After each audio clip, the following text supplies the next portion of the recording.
कमळी मालिकेच्या येणाऱ्या भागामध्ये धमाकेदार असा ट्विस्ट येणार आहे. तर प्रेक्षकांनो, इथे आता अन्नपूर्णाच्या घरी जोगतीन आल्यानंतर तिने खूप मोठ्या सत्याचा खुलासा केलेला असतो. लवकरच तुझी मोठी सून आणि मोठी नात घरी येणार आहे असं सांगितल्यानंतर कामिनी आणि रागिनी या दोघीजणी कोमातच गेलेल्या असतात. कारण त्यांना खूप मोठा धक्का हा बसलेला असतो. कारण प्रेक्षकांनो, कामिनीने स्वतःच्या हाताने अन्नपूर्णाच्या सुनेला म्हणजे गौरीला गोळी मारलेली असते आणि तिला मारून टाकलेलं असतं. आणि जोगतिनीने आल्यानंतर खूपच आनंदाने सांगितलेलं असतं की अन्नपूर्णा, आता तुझी वाट बघण्याची प्रतीक्षा संपलेली आहे. कारण लवकरच तुला जे हवंय ते तुला मिळणार आहे. तू जिची वाट बघतेस गेली 18-20 वर्ष, ती आता घरी परत येणार आहे आणि तू तिच्या स्वागताची तयारी करून ठेव, असं आता जोगतिनीने सांगितल्यानंतर अन्नपूर्णा राजन काकांना प्रचंड आनंद झालेला असतो. पण इथे कामिनीला मात्र खूपच मोठा धक्का हा बसलेला असतो. तर प्रेक्षकांनो, कशा पद्धतीने या गोष्टी पुढे घडत जातात आपण सविस्तरपणे बघूया. तर इथे अन्नपूर्णा, राजन काका म्हणजे संपूर्ण महाजन कुटुंब गौरीची आणि आपल्या नातीची वाट बघत असतात. आता कमळी हीच त्यांची मुलगी आहे, हीच त्यांची नात आहे. आत्तापर्यंत त्यांना माहिती नाही, पण कमळीसारखीच आपली नात असावी असं त्यांना सारखं वाटत असतं. कारण कमळीचा बेधडकपणा, तिचा स्वाभिमान, माणुसकी, प्रेमळपणा असं जर एखाद्या मुलीमध्ये असेल तर अजून तिला काय हवंय. आणि त्यामुळे प्रेक्षकांनो, अन्नपूर्णाला कमळीसारखीच तिची मोठी नात हवी असते आणि ही इच्छा त्यांनी देवीआईसमोर खूप वेळा बोलून दाखवलेली असते. पण आता अन्नपूर्णाला वाटत असतं की माझी सून काही परत येणार नाही. पण शेवटीला मनामध्ये कुठेतरी आशा असतेच की माझी सून ही नक्की परत येईल. आणि म्हणूनच अन्नपूर्णाने राजन काकांना जे त्यांच्या घरातले खानदानी दागिने आहेत, जे खानदानी दागिने इथे सून आणि इथे सासू या दोघांमधला दुवा असते. कारण खानदानी दागिने सासू आपल्या सुनेला स्वतःच्या मर्जीने देत असते. आणि म्हणूनच प्रेक्षकांनो, इथे आता अन्नपूर्णाने रागिणीसाठी सगळे नवीन दागिने बनवलेले असतात. पण आपल्या मोठ्या सुनेसाठी गौरीसाठी मात्र तिने सगळे खानदानी दागिने इथे राजनला सांगून बँकेच्या लॉकरमध्ये सुखरूपरित्या ठेवलेले असतात. जेणेकरून गौरी कधीही परत येईल, अगदी कधीही, आणि तेव्हा तिला हे दागिने, खानदानी दागिने मी माझ्या हाताने देईन असं आता अन्नपूर्णाला वाटत असतं. आणि म्हणूनच मनामध्ये कुठेतरी आशा असते की एक ना एक दिवस माझी सून परत येईल आणि त्यामुळेच ते दागिने तिने आता जपून ठेवलेले असतात. त्या दागिन्यांवरती रागिणीचा डोळा असतो. ती ते दागिने तिच्याकडे मागण्याचा प्रयत्न करत असते की मला खानदानी दागिने हवेत म्हणून. पण अन्नपूर्णाने अगदी स्पष्ट शब्दांमध्ये तिला नकार दिलेला असतो. तिला सांगितलेलं असतं की ते दागिने आहेत ना, सासू आपल्या सुनेला स्वतःच्या इच्छेने देत असते आणि ते आता तिने स्वतःच्या मर्जीने केलं पाहिजे. सुनेने सांगितलं किंवा सुनेने हट्ट केला म्हणून सासूने लगेच ते दागिने काढून द्यायचे नसतात. आणि खरं सांग रागिनी, मी तुझी सासू आहे आणि मी तुला ते खानदानी दागिने दिले पाहिजे असं तुला वाटतं, कारण मी तुला माझं कर्तव्य समजून दिलं पाहिजे.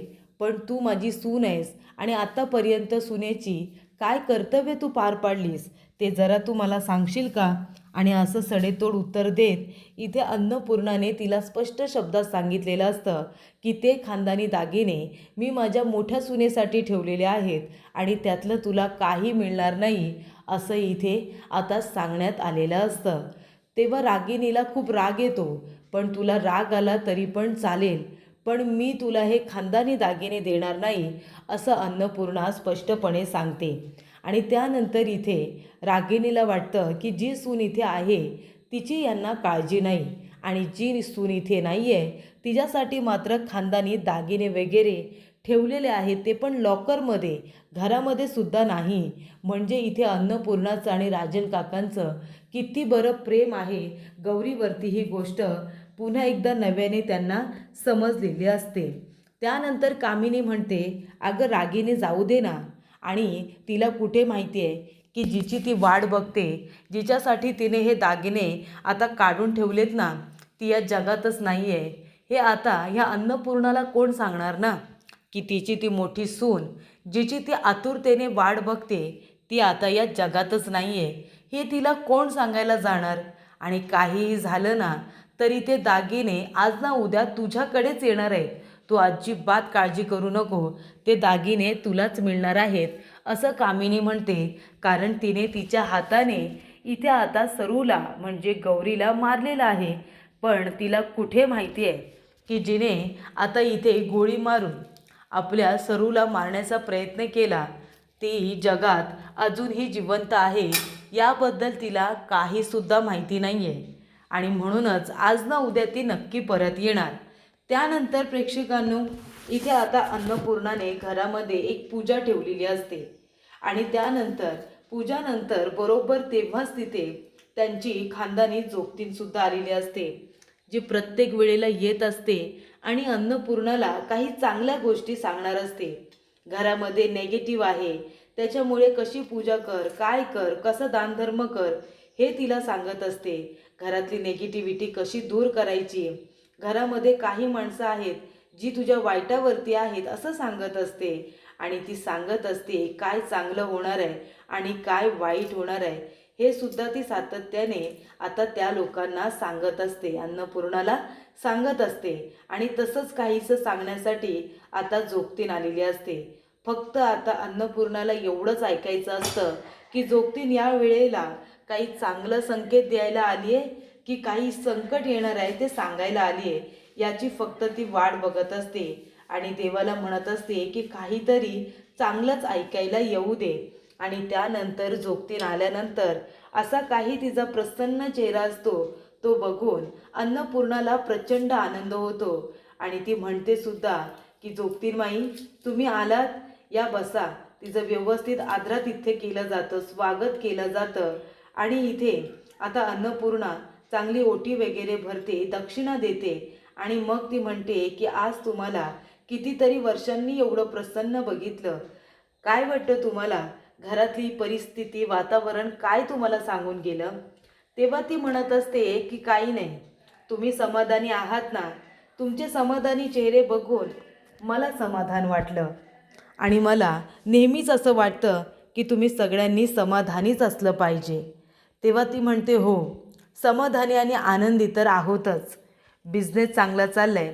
आणि महत्त्वाची गोष्ट म्हणजे एक मुलगी नाथ म्हणून आमच्या आयुष्यामध्ये आली आहे आणि तिने आमचं आयुष्य बदलून टाकलं आहे. ते मात्र आहेच. कमळी नाव आहे तिचं. आणि तिने आम्हाला इतकं माया आणि इतकी प्रेम दिलं आहे ना, की आम्हाला आता दुसरं काहीच नको असं वाटतं आहे. त्यामुळे समाधानी आहोत. कुठेतरी आमचा शोध थांबला आहे ना, त्यासाठी समाधान आहे मग.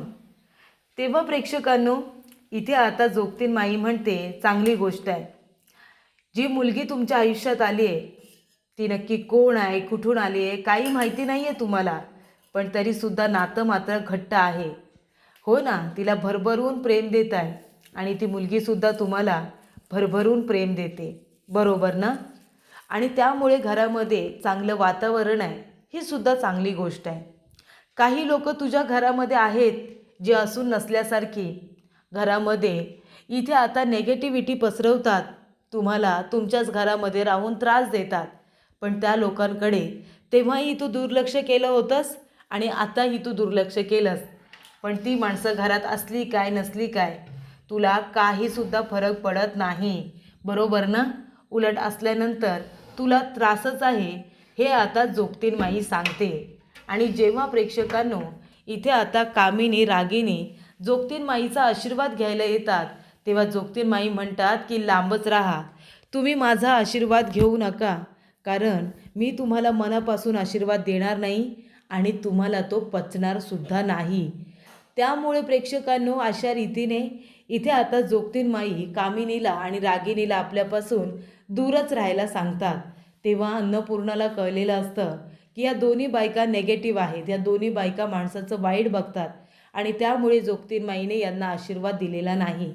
पण जेव्हा इथे जोगतेनमाई अन्नपूर्णाला आशीर्वाद देतात तेव्हा म्हणतात की अन्नपूर्णा, लवकरच तुझी भरभराट होणार आहे.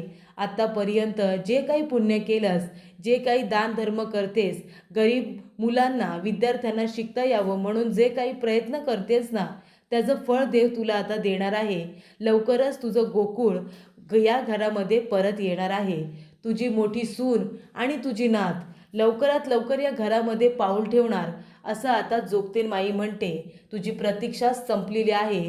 तुला जे हवंय ते आता लवकरात लवकर मिळणार आहे. तुला जे हवंय ते स्वतःहून तुझ्या घरामध्ये येणार आहे. कुठलीही वाईट शक्ती आता या गोष्टीला पूर्णत्वास नेण्यास थांबणार नाही.